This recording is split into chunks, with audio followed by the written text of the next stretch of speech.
Les amis, bonjour.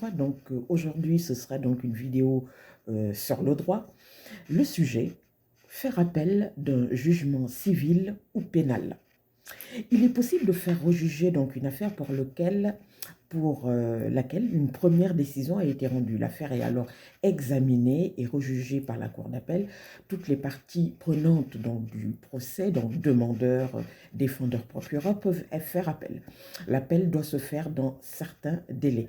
Dans un jugement civil, les conditions sont les suivantes. Toutes les parties au procès ont la possibilité de faire appel, donc le demandeur comme le défendeur. Ce droit peut être exercé par une seule partie ou pas toutes les parties en matière gracieuse, c'est-à-dire où les affaires où il n'y a pas donc d'adversaire, comme par exemple une adoption. Ce droit appartient à la personne concernée par la décision, mais il peut aussi être exercé par les personnes à qui le jugement a été notifié. L'appel est possible quand la décision précise qu'elle est rendue en premier ressort. L'appel n'est pas possible quand elle indique qu'elle est rendue en premier et dernier ressort. Le seul recours est le pourvoi en cassation. Donc, dans ce cas, ce qu'il faut savoir, c'est que les magistrats qui examinent le pourvoi en cassation ne rejugent pas l'affaire, ils ne font que vérifier que la loi et la procédure ont bien été appliquées. Seule une décision ayant statué au fond, c'est-à-dire ayant tranché le litige ou certains points du litige, peut être contestée en appel. Voilà, le délai pour faire appel est 2 mois pour les jugements civils. Cependant, ce délai est réduit pour certaines décisions. Il est de 15 jours dans les situations suivantes en matière gracieuse, donc adoption, changement de régime matrimonial, tutelle par exemple, ordonnance donc de référé ou la forme donc de référé, ordonnance de mesures provisoires en matière donc de divorce, ordonnance de la mise en état ou jugement pendant la mise en état, décision donc du juge de l'exécution et ordonnance de rejet de requête. Il est de 10 jours en matière de redressement ou de liquidation judiciaire. Le délai d'appel est augmenté de 1 mois pour la partie qui demeure en outre-mer. Alors que la décision a été prise en métropole, il en est de même pour les décisions prises en outre-mer pour la personne demeurant en métropole. Le délai est augmenté donc dans ce cas donc de 2 mois pour la personne demeurant à l'étranger. Le délai d'appel commence à partir de la signification de la décision par un huissier, de sa notification par le greffe à compter du prononcé de la décision à une audience publique. Même si le jugement ne lui a pas été signifié, une partie qui a assisté à l'audience ne peut pas faire appel plus de 2 ans après le prononcé du jugement. Ce qu'il faut savoir, si vous voulez bénéficier donc de l'aide juridictionnelle, donc l'AJ, pour faire appel, vous devez déposer cette demande pendant le délai d'appel. La demande d'aide juridictionnelle interrompt donc le délai pour faire appel, c'est-à-dire qu'un nouveau délai d'appel démarre à partir de la décision du bureau de l'aide juridictionnelle. L'incidence donc de l'appel sur la première décision. Cette décision donc rendue par le premier juge est exécutoire, même si une partie fait appel, sauf décision contraire et motivée donc du juge. Cela signifie que vous pouvez obtenir l'exécution donc du jugement contesté, même si vous faites appel, par exemple le paiement de dommages-intérêts, la restitution donc d'un objet. Ce qu'il faut savoir également dans ce cas, c'est qu'il est possible de demander par référé au premier président de la cour d'appel d'arrêter l'exécution provisoire. L'affaire est entièrement donc rejugée par la cour d'appel. On ne peut pas soumettre une nouvelle demande à la cour d'appel, sauf si elle est la conséquence ou le complément de la demande initiale. Par exemple, quand le jugement s'est prononcé sur le mur mutoyant avec votre voisin, vous ne pouvez pas demander à la cour de se prononcer sur sa haie. Concernant la représentation, donc il faut savoir que dans le cas d'une demande d'appel, la représentation donc d'un avocat donc est obligatoire. Il existe toutefois des exceptions pour les procédures suivantes. Voilà. Alors donc protection donc des majeurs, hein, pour tout ce qui concerne donc les tutelles, la curatelle, l'habilitation donc familiale, le contentieux prud'homal. Donc la représentation peut être assurée donc, dans ce cas par un défendeur syndical, le surendettement, le placement d'un enfant par le juge donc, des enfants, l'autorité parentale, donc délégation et retrait partiel ou total, voilà, de l'autorité parentale, l'affaire relevant du tribunal paritaire donc des baux ruraux, l'affaire relevant donc du pôle social, donc tout ce qui entre en ligne de compte avec la sécurité sociale, l'incapacité, etc. Les démarches. Alors, dans le cas général, donc l'avocat est obligatoire pour faire appel. C'est lui qui se charge donc des démarches. La déclaration est faite au greffe de la cour d'appel, accompagnée d'une copie de la décision attaquée. Alors, où s'adresser? Il faut vous adresser donc à votre ville, voilà, vous précisez donc bien sûr votre code postal, voilà, etc. Donc voilà. Alors, à savoir, donc les voies de recours et les démarches sont toujours indiquées dans l'acte de signification par huissier ou la notification par le greffe. Si vos ressources donc sont insuffisantes, vous pouvez, comme on l'a dit tout à l'heure, bénéficier de l'aide juridictionnelle pour prendre en charge une partie de ces frais. Voilà. Donc ça, c'était... voilà. Donc la déclaration donc, est faite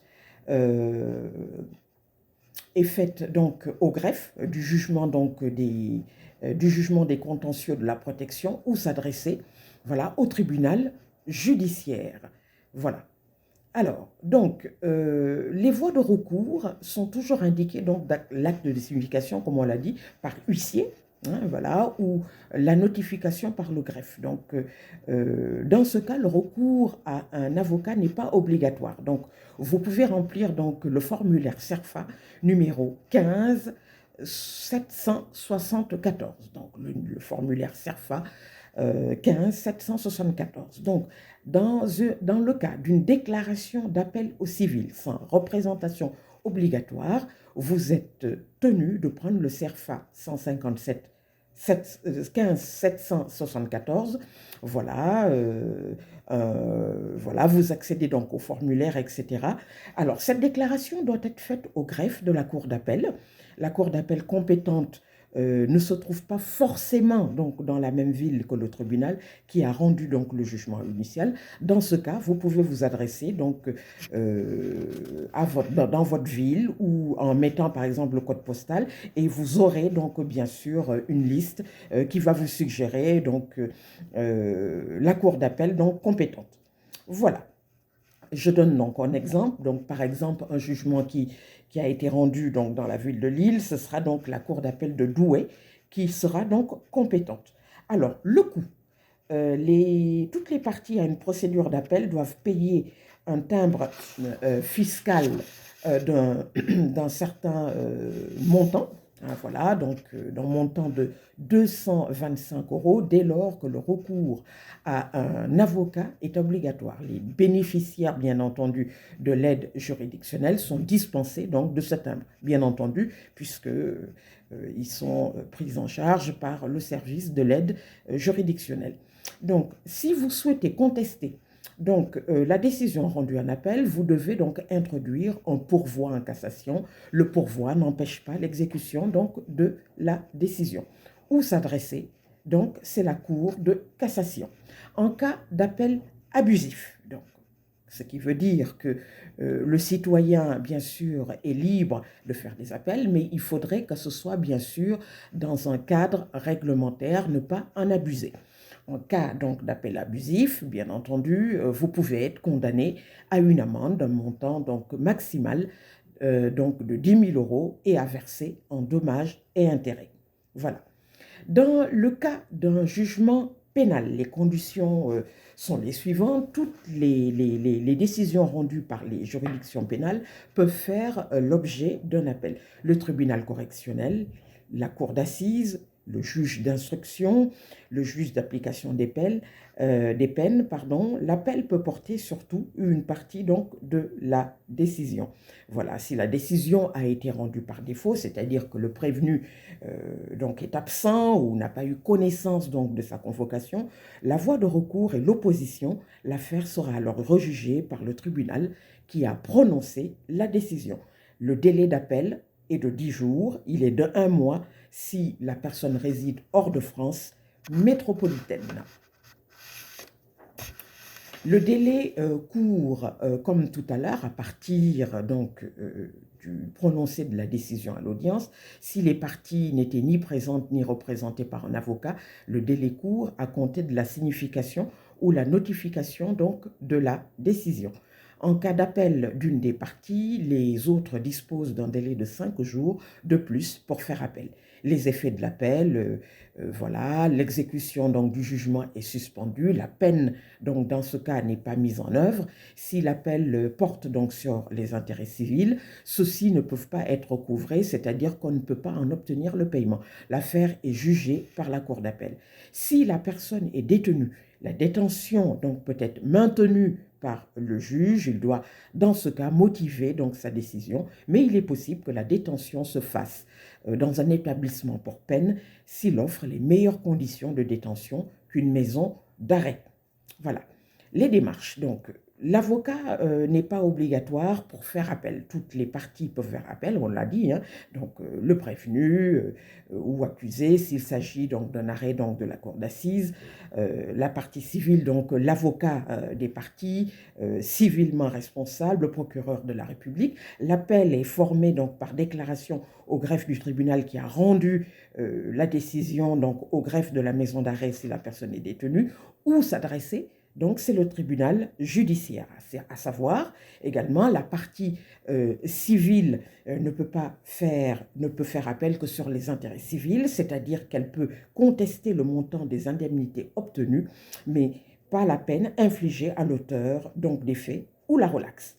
La procédure est gratuite, cependant, la personne devra s'acquitter de droits de 25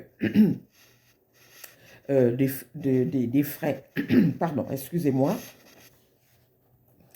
de frais fixes donc de procédure, donc d'un montant de 69 €.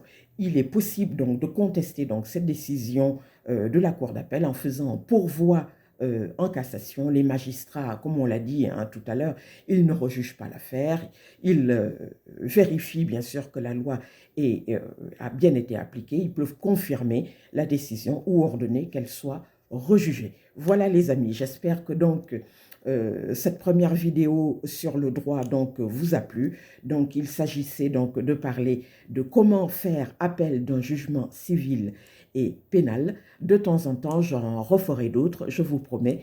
Je vous dis donc à très bientôt pour une autre vidéo. Merci beaucoup les amis. Merci. Au revoir.